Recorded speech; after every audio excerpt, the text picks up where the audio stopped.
Welcome to Lawyers Who Learn, where we explore how attorneys' engagement and lifelong learning fuels their growth. Join us to uncover these journeys and gain insights for your legal career.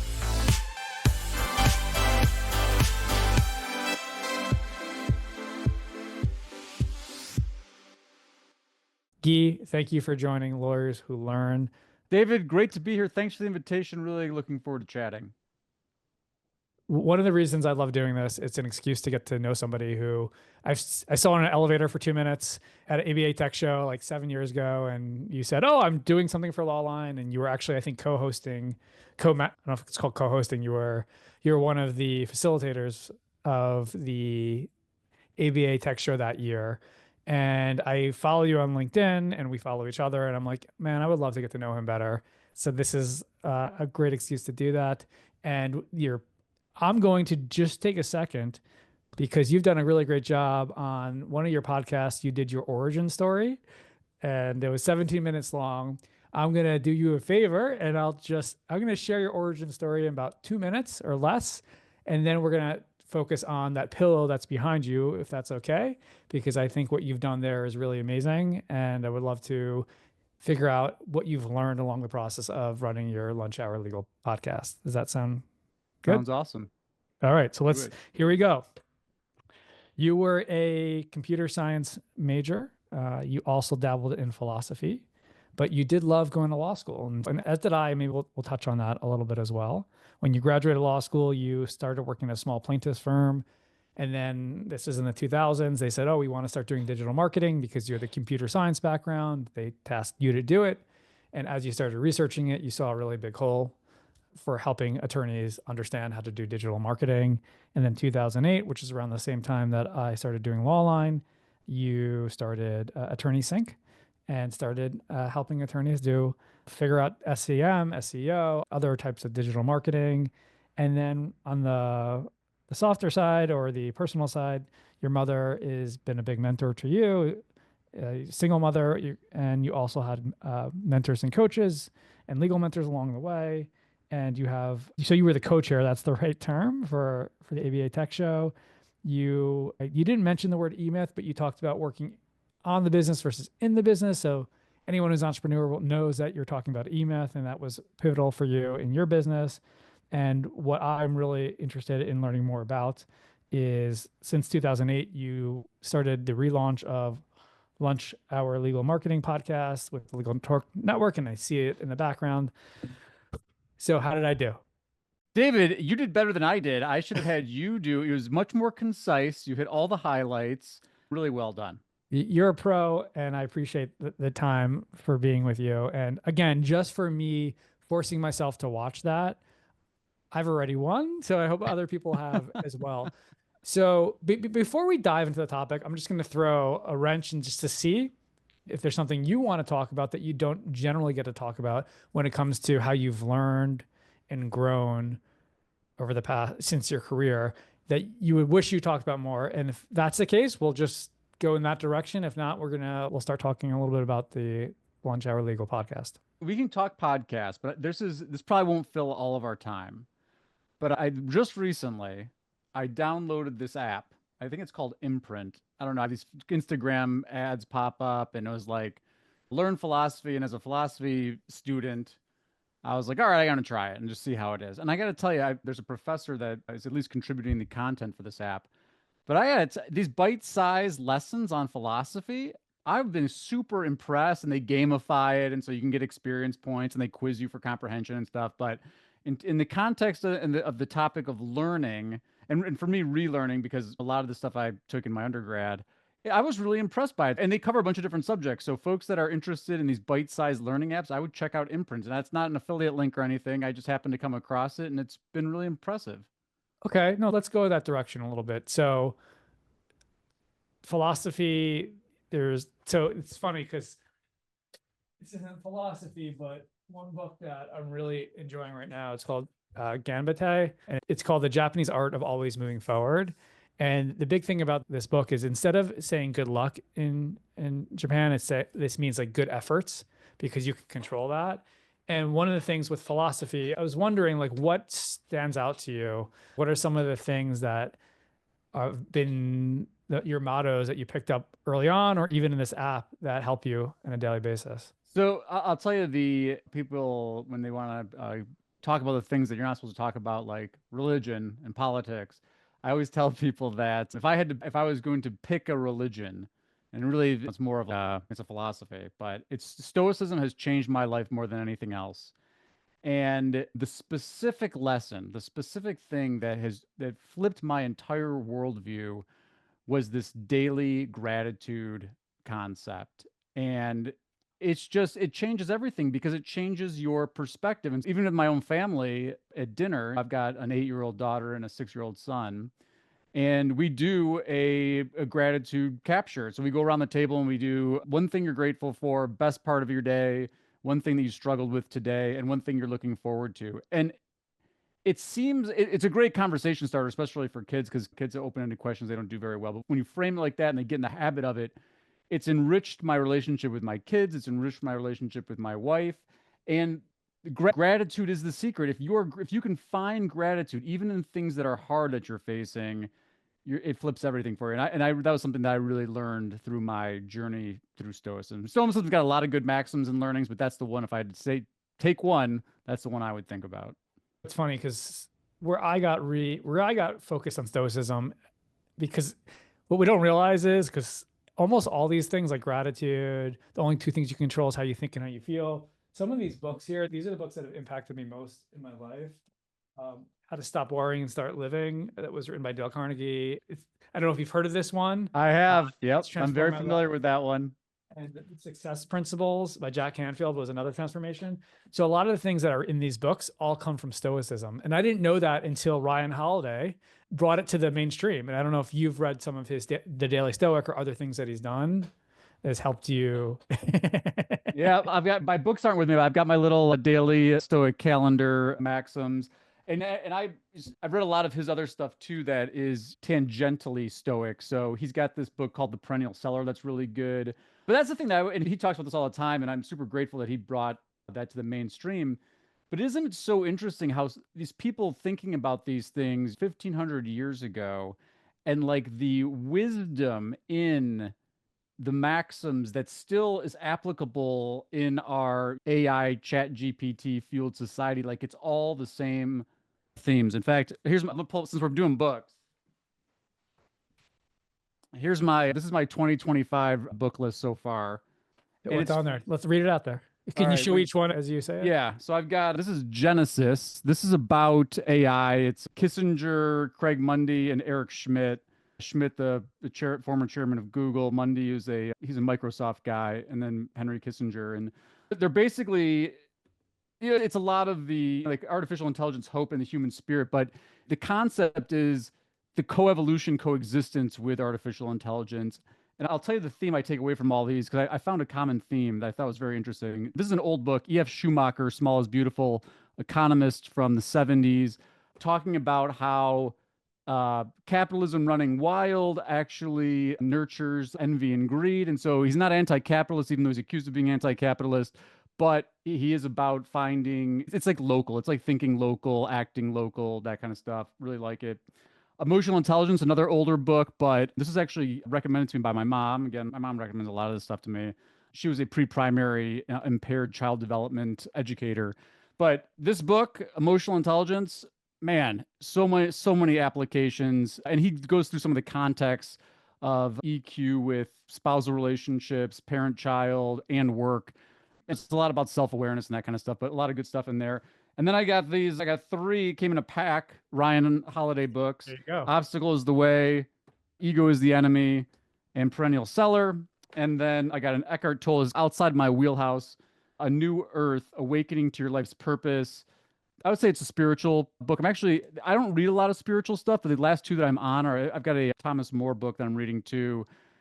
And anyway, thematically, even though they cross a bunch of different subjects, this idea of harmony and finding harmony, whether you're talking about harmony with how we interact with AI, harmony with our interpersonal struggles, harmony with the people around us, it's really been so far this year, it's been a theme that I've been identifying in a lot of the reading that I've done thus far.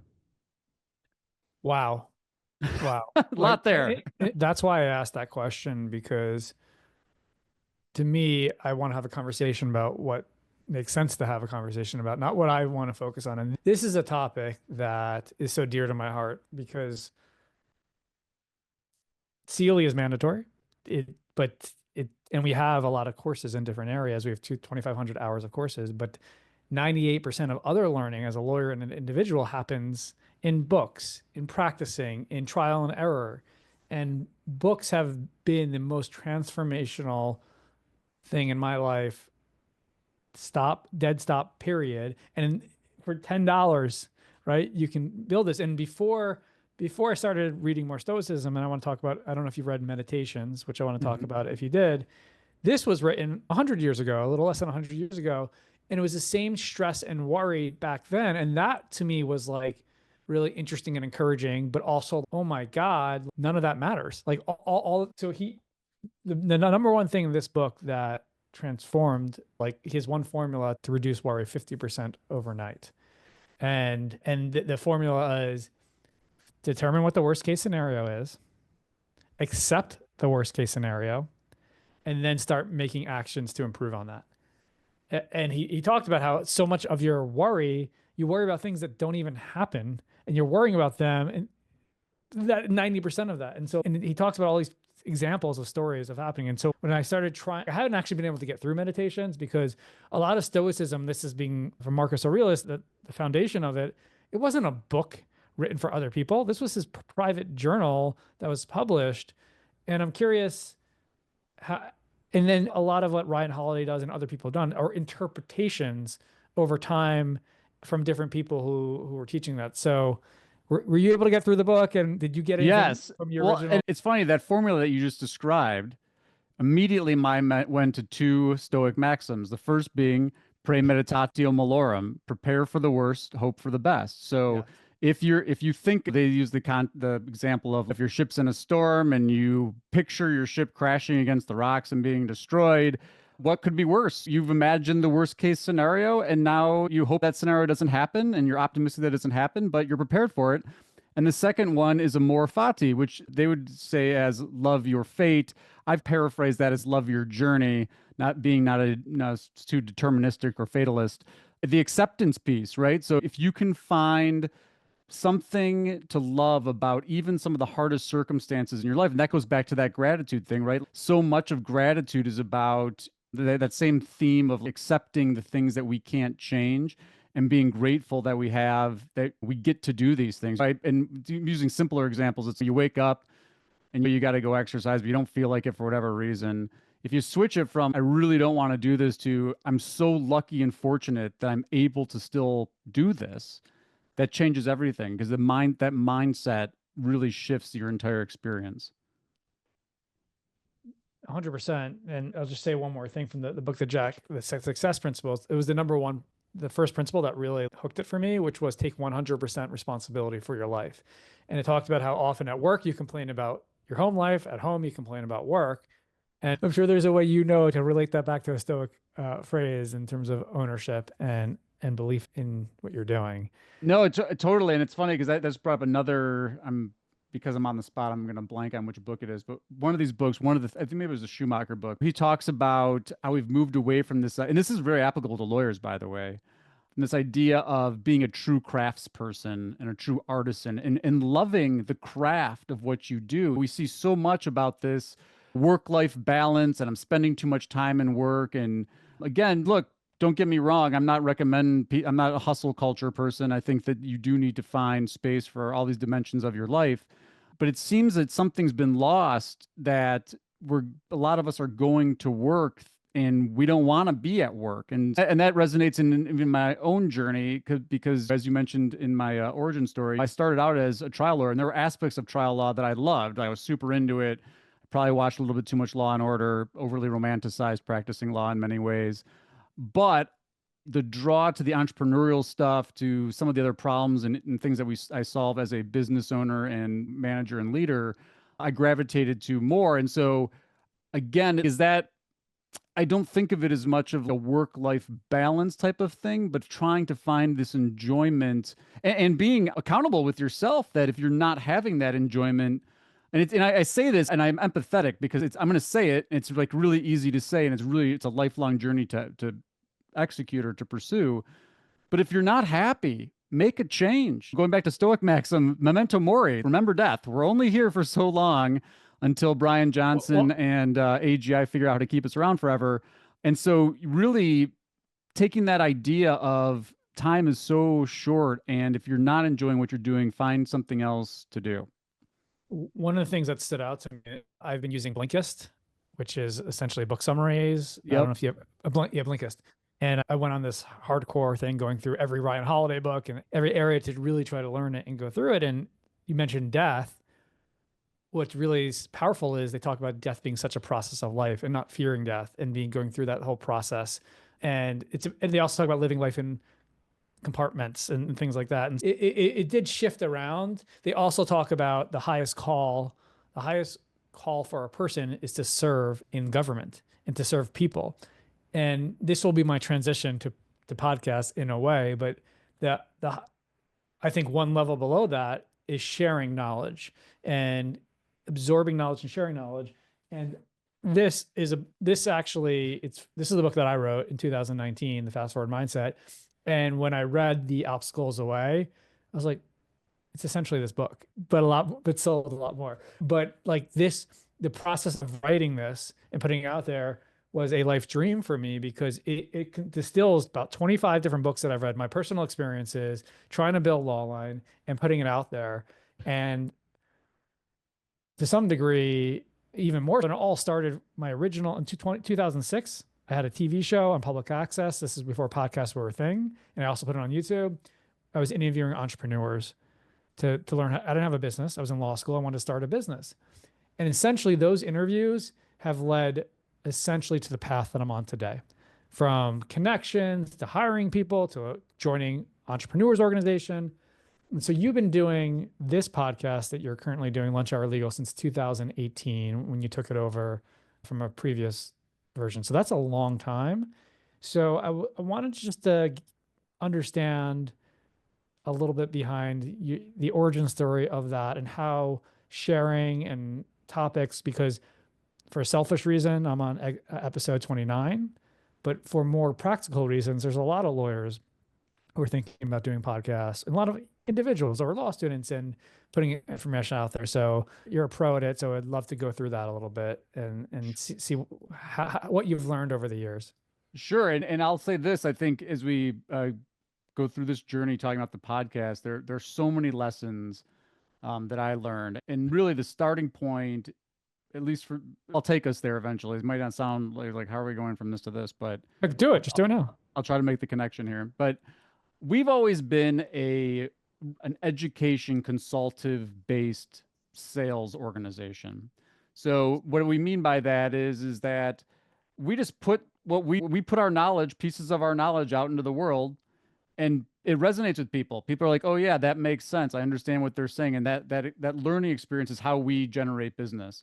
And really, we try to tell lawyers the same thing. It's the same. Another book, I don't have it handy, but David C. Baker's The Business of Expertise, really insightful book. He works with small creative style agencies, but there's a lot of application for legal just because we're in the expertise business, right? Lawyers sell their expertise. And we tell lawyers all the time, you got to talk about what you know and your shared experience and tell your stories, because that's the stuff that people use to think about when they're facing that issue to make decisions about hiring a lawyer. We've been doing that when we started our business. I did a lot of writing because it was blog posts and I wrote for Attorney at Work. I wrote for Lawyerist. I wrote for a lot of different industry publications. So that same idea, as I started to see people are actually consuming podcasts, and I had the invitation to try the podcast, I'll be honest with you, I came in very skeptical. I was like, there's no way. Lawyers are so busy.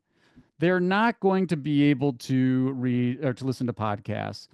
And it's funny because it's like totally contradictory. I already knew people were reading what I wrote because people would tell me like, hey, I've been subscribed. I've been a lawyer subscriber. I've been listening to you for years. And so they actually spent the time to read. So why wouldn't they spend the time to listen? And it's much more about the message than the medium is one of the lessons there.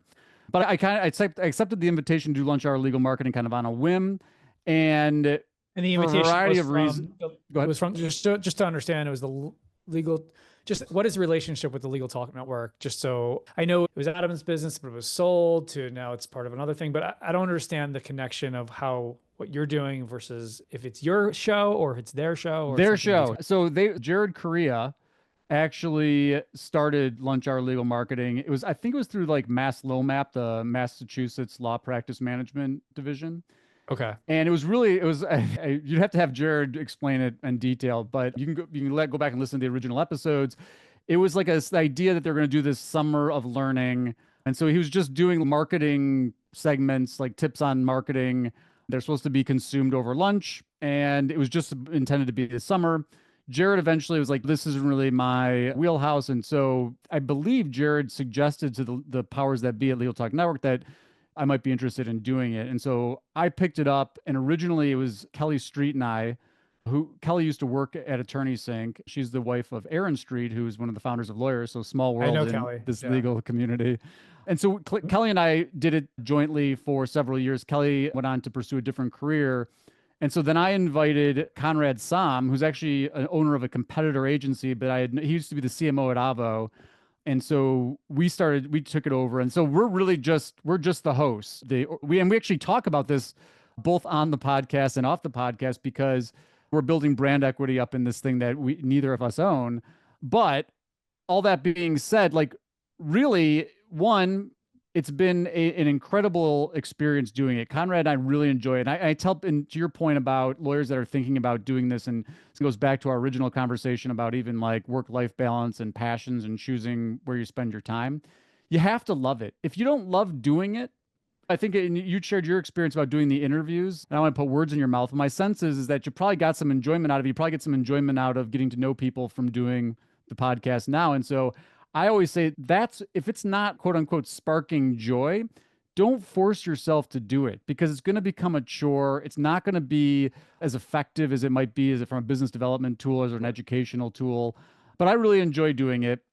And the show is sponsored. Is sponsored. That's how Legal Talk, the economics for Legal Talk Network is the sponsors pay the show advertising. Conrad and I are not paid, and we do not pay for access or anything to the show. We're just the quote unquote talent, for better or worse.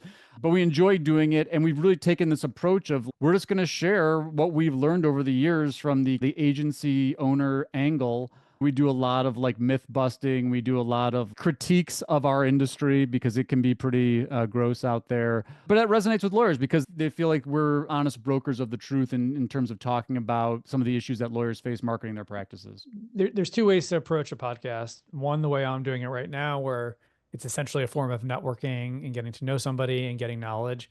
And then from what I've gathered from the way you guys do it, you have a conversation with each other. There's no guests. It's you essentially coming up with topics.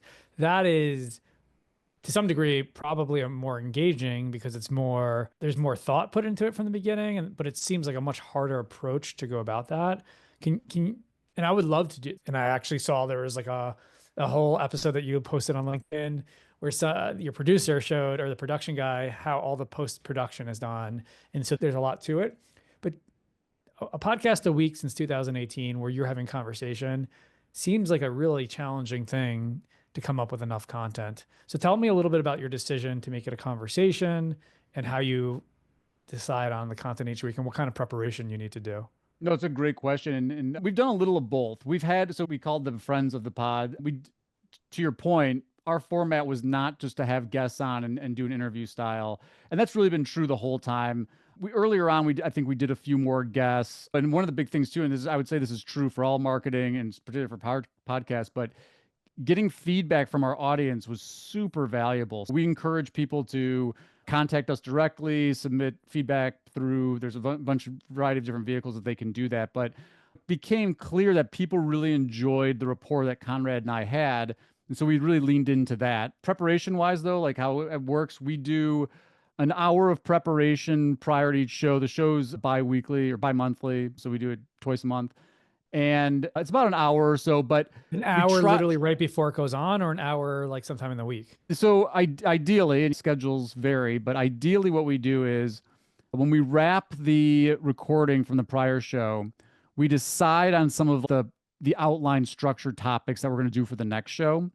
Then that gives us, Conrad and I, basically a week to think about the topic. Now, like how much time we spend on that varies and depends on the topic and stuff. But the idea is that we have a general sense of what we're going to be talking about.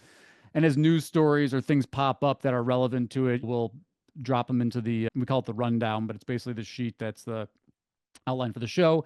And then we have an hour prep time prior to recording. So we know the topic for the coming week. And then as we're accumulating things throughout the week to think about ideas and whatever. And then we do an hour of real pre-production prep where we really narrow that down, talk about specifically what the framework's going to look like, talk specifically about the segments, put talking points in and notes, like that kind of stuff. And then it's basically an hour of recording. And really we try to do, I think our target's like a 30-minute show. We're both long-winded, if you might be getting a sense from this conversation, but they try to edit it down to about a 30-minute show. And I think time matters too. We try to be very mindful of people's time, and we're very grateful for the audience. And we found 30 minutes is about where our show fits. I took your first, I don't know, 3 years and I put it into ChatGPT to see what the themes were. You curious? Yeah, would love to hear it. Probably won't be anything that you don't expect, but it's funny. I made a ChatGPT of the show, but I didn't do all the episodes, so yours is probably a little bit more robust than mine. Yeah, well, this isn't all either, but again, legal marketing strategies, SEO and website optimization, ethical and shady practices in legal marketing, branding and growth, paid advertising and Google ads, industry reports, trends and future predictions, law firm technology and AI and marketing, managing law firm marketing teams and agencies. You did some QA shows and listener mailbags and live events, and then fun and seasonal specials. So that's how ChatGPT organized what ChatGPT nails it again. So how has that changed? Obviously in 2018, you couldn't just go on ChatGPT and say, here's my transcript, give me 10 ideas for the next episode. Are you completely, or whatever AI you're using, is that transformed how you're able to prepare your content and share with everybody? Or is there concern like it gets so watered down because everybody's doing that now that you lose your voice if you use that too much?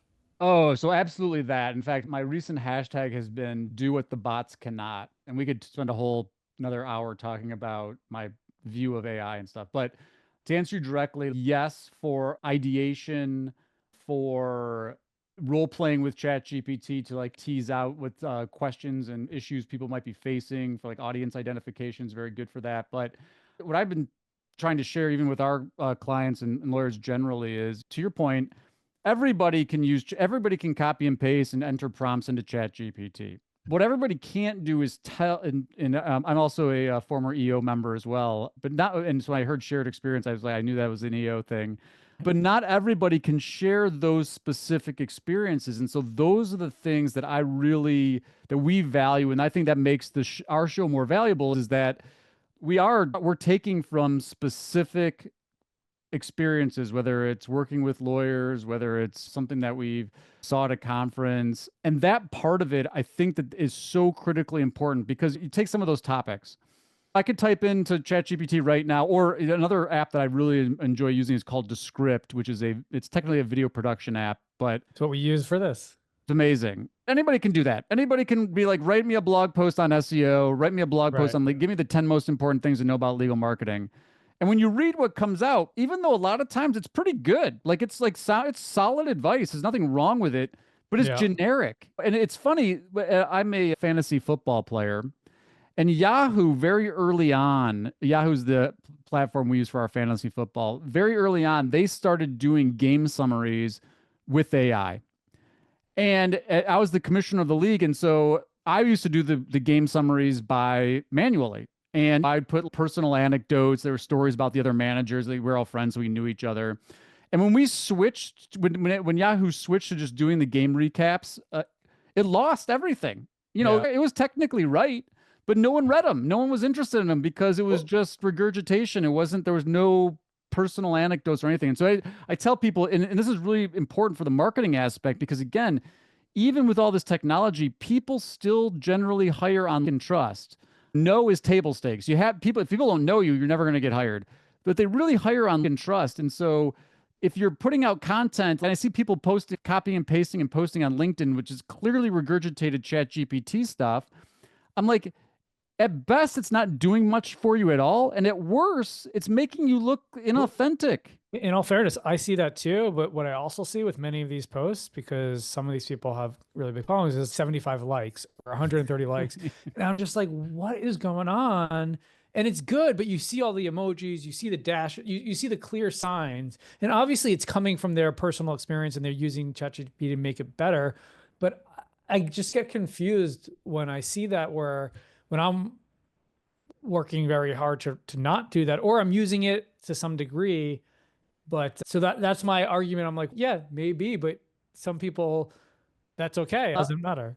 I'm going to tell, here's a couple of different observations. The first one, and you baked this into what you responded with, which is, if you're using ChatGPT for formatting an emoji, but it's a real story, it's a real, like, yesterday I was doing this thing, and if you got personal anecdotes, you're talking about things that ChatGPT couldn't possibly know about, and you dress it up with some ChatGPT stuff, I think you're most of the time it's okay. Yeah. But let's also remember, engagement and comments and a lot of other of these vanity as social signals, a lot of them are bought and paid for too. There's engagement pods. A lot of the comments themselves are being generated by bots. And so you get into the dead internet theory, where it's just bots posting and commenting and sharing to other bots, like the people aren't even there. And so that's the other thing that we talk a lot about when we work with clients as well, is that these lawyers will see a lawyer that's like popular on social media, popular in terms of they get a lot of likes, they get a lot of engagement, a lot of comments. It certainly helps their algorithmic reach. Their posts are getting in front of more people. There's no doubt about that. But then I asked them, I'm like, does this make you trust this person more? Does it make you more likely to hire them? Does it make you more likely to refer business to them? Most of the time, the answer is, of course not. I would never do that. And look, and again, this is a very nascent technology. We're all still figuring this. Frankly, we're still trying to figure out social media.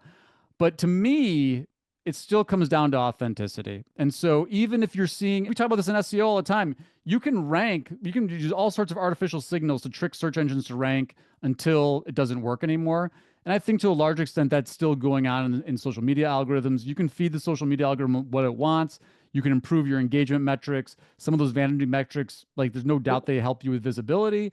But is it actually building trust? Is it making you more authentic in the eyes of the people that you're actually trying to reach? I think that's the question. Totally. And there is a couple things on that. And then I'll circle back to podcasts, and then I'll let you get back to your day job. Is number one, you mentioned engagement pods, which are essentially you like other people's posts and they'll like your post. The thought process is maybe that is not the worst thing, because essentially by them liking, they help bring up the visibility for other people who might have not seen it, will see it. And it's not necessarily inauthentic. It's just them working the system the same way SEO works the system, the same way you put whatever tags and words and things. You're just working the system to get more visibility. So that just because you're using engagement pods doesn't mean you're inauthentic. Would you agree with that? Would you recommend your clients use engagement pods? So again, if you can't, this is what I always say, it's like the Turing test. If you can't tell, if it looks like genuine engagement, go nuts. But here's the problem. If you actually follow closely the people that are heavily using these engagement pods, it's the same people with the same comments every single day. And so now I can tell. And I was talking to another lawyer friend of mine as well, and they're like, you talk about not using AI to publish on LinkedIn, but look, I copied and pasted this on LinkedIn, and look, a bunch of people liked it and stuff. And I'm like, that's great. They obviously couldn't tell. The moment that they can tell, it's the same thing with if you use these like chat bots on your website and you're not saying it's a chat bot, like you're trying to say it's like you're interacting with a lawyer and not a chat bot, which, by the way, opens a whole Pandora's box of ethical issues about trying to mislead people and consumer protection, all this kind of stuff. But yeah, anyway, once they can tell, It's no different than when you call your bank and you get a press 1 for this and a press 2 for that. It just doesn't feel like you're getting that human touch. And I'm still an advocate for, I think it's this technology and all this stuff has a place. Like, I think that a phone tree even has a place. But if whether it's someone you're talking to, if the context is wrong, you think about it. I'm doing a webinar for family lawyers after this. Someone calls you, you're a family lawyer. They're in an abusive relationship and they're freaked out. They're trying to get out. They've got kids. They're terrified. And you send them to your bot that's press 1 for this and press 2 for that. And you got Chat GPT prompts shooting them emails and text messages. Now compare that experience to someone who's, I'm so sorry. Let's meet for coffee. I want to hear more about how I might be able to help you. It's just a different experience. And so I think the trick is figuring out how and when to use the technology as assistive versus there's this mindset right now of, oh my gosh, the AI can do my job for me. And so I'm like, guess what? If you're right about that, we're all in big trouble. Because if the AI can do it, if the AI can practice divorce law, we don't need the divorce lawyer anymore. Anyway, so do what the bots cannot. And I'll say this, I'm inspired by the level of content over the past 6 months to a year that I see on people's LinkedIn feeds. And there's no question there's a correlation between AI helping but also more substantive posts. And I don't know about you, I get a lot of my industry news now in AI and legal tech and other areas that people I follow from LinkedIn versus other areas. And it's almost overwhelming to some degree. On the flip side, when I compare my posts to theirs, I'm like, oh man, I could do better. But where I get my energy, because I'm not a service provider. I'm running a pretty damn good continuing legal education company. I use LinkedIn more for what I love to share about leadership and life and literally philosophy. And so the way I have made my metrics on LinkedIn, I use the strategy, don't break the chain, which is I post every single day, weekday, maybe I'll miss here or two. And my goal is not to worry about how many likes I get or how many views. It's that I just want to make sure I don't break the chain from the day before. And that forces me to just to put a post up that's interesting to me. But usually it's on my observations about life or business and other areas like that. It's the human side. And of course, that's always interesting to me because when I share an accomplishment or God forbid a death, those always get the highest engagement. And I'm trying to move towards when I see, do you follow Connor Grennan? That's my recommendation. Learn something new. He actually saw him I've been following for a while, but he was at a legal tech conference that Nikki Schaefer was throwing for the Legal Tech Hub. And I met him in person and he gives the best, most up-to-date posts on what's going on in AI right now. And if you start following him and you go backwards on his posts for as long as you want, you will learn more from reading his posts from anything else. And that's what I actually start doing now.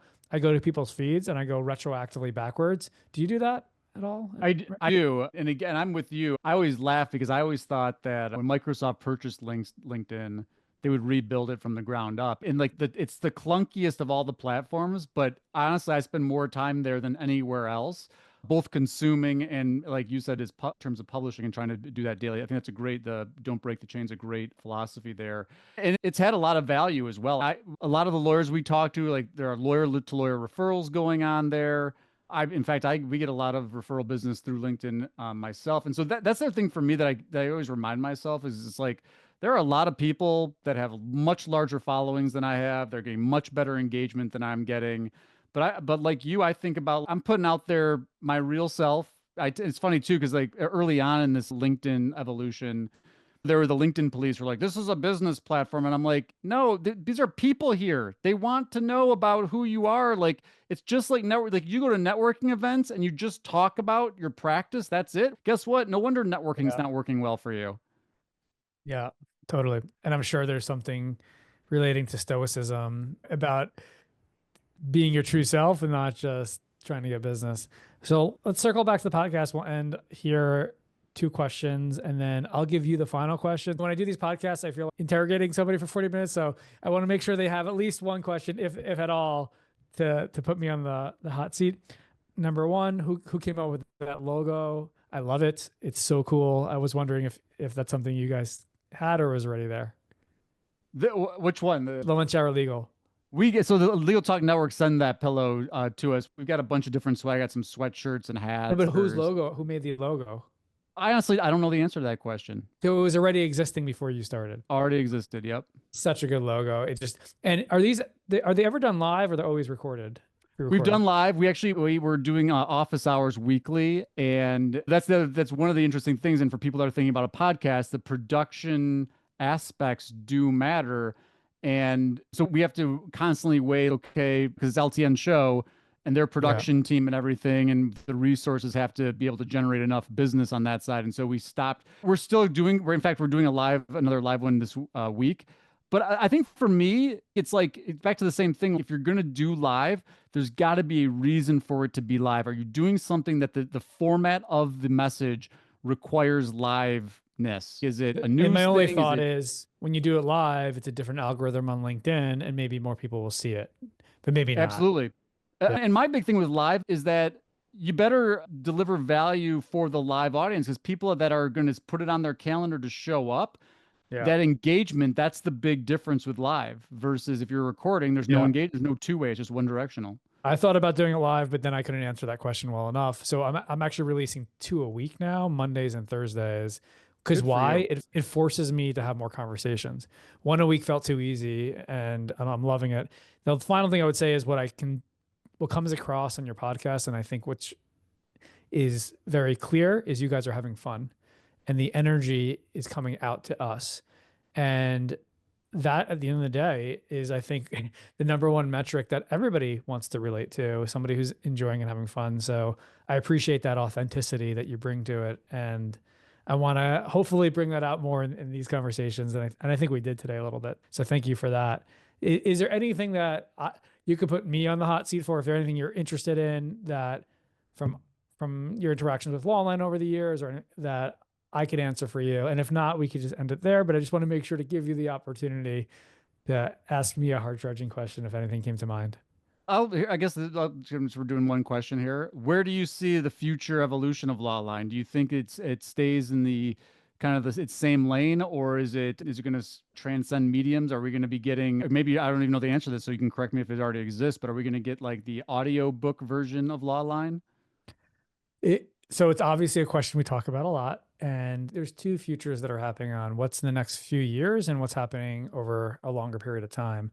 But we literally just changed our mission because of what's happening right now to prepare attorneys for the future of law, because things are moving so quickly. And so what's happening right now, we're adding a lot of things that we think a CLE course can only take you so far. So you mentioned office hours. We're added a lot more experiments. So we have 4 office hours happening this week. So what's happening is right after the program's done, because they're done as a live webcast, we're putting a link to go over to Zoom. And those who want to join a 25-minute discussion of office hours of what they just learned live with the faculty members. So all the cameras will be on, everybody talking. They'll be able to do that. And we have about 5 to 6 different experiments that we're running now. We're building a coaching program. We're building other things that are not just on-demand learning, because we see what's happening so quickly, how things are changing. We're launching an AI hub, which is probably coming live next month, where it has over 100 hours of AI content, including an AI chatbot, where you can ask any single question to any course that we ever created, and you can interact with that course. So we're trying to, what my mission has always been from day one, is to be just-in-time learning. And it's really a challenge when it's mandatory and you have 60 minutes and you can't fast forward and this or that, and lawyers are so busy. And so there's been this push and pull of, I've always wanted to build a lifelong learning business versus lawyers are busy, you can't fast forward, it's 60 minutes. And so that's the areas and where I really would love to get to. And then I'll tell you the other thing we're working on is how do we build this for business professionals? How do we take the tools that we have, and it's already happening, HR professionals, business, all different types of business functions can use a lot of the content that we have, and we can build things beyond just for lawyers and legal professionals. That's what's exciting to me.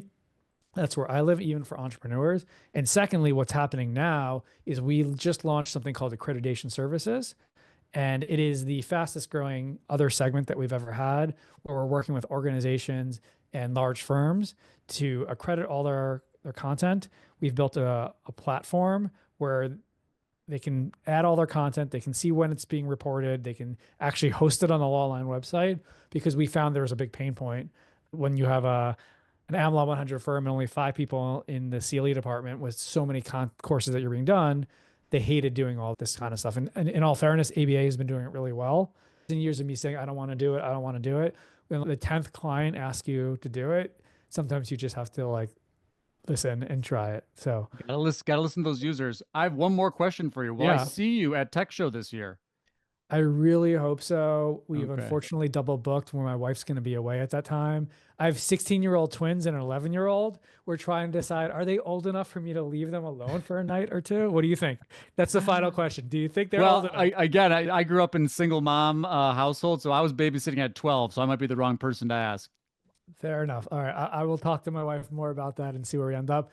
It has been such a pleasure getting to know you. And I know you have a webinar in 11 minutes. I hope this is the beginning of a larger friendship and collaboration with each other. Totally agree. Really enjoyed our time. Thank you so much for the invitation, and looking forward to connecting more with you, David. Take care. Awesome. Thanks so much. Fantastic. I love how I love talking to you, man. You're awesome. So you as well. We don't run into thinkers all the time, and you're clearly a thinker, and so it's really enjoyed getting to know you too. I could talk philosophy 8 hours a day for sure. and that's the problem. I'm not good at small talk. So me neither. All right, cool. Well, where do you live, by the way? I'm in Birmingham, Michigan, like outside Detroit. Oh, cool. Awesome. All right. Yeah, I was in Chicago for 15 years, and then yada, yada, yada, COVID kids. We moved back. My family's here. My sister's here. So just so you know, by the way, yesterday I just interviewed Ruby Powers. Both of these will be going live I think it's like the second week of March, or they'll be going live before Tech Show. So I'll send you the date when it does, and then I'll put it out there. Awesome. Thanks again. Really great chatting with you. Take care. Bye-bye. Be well. Bye.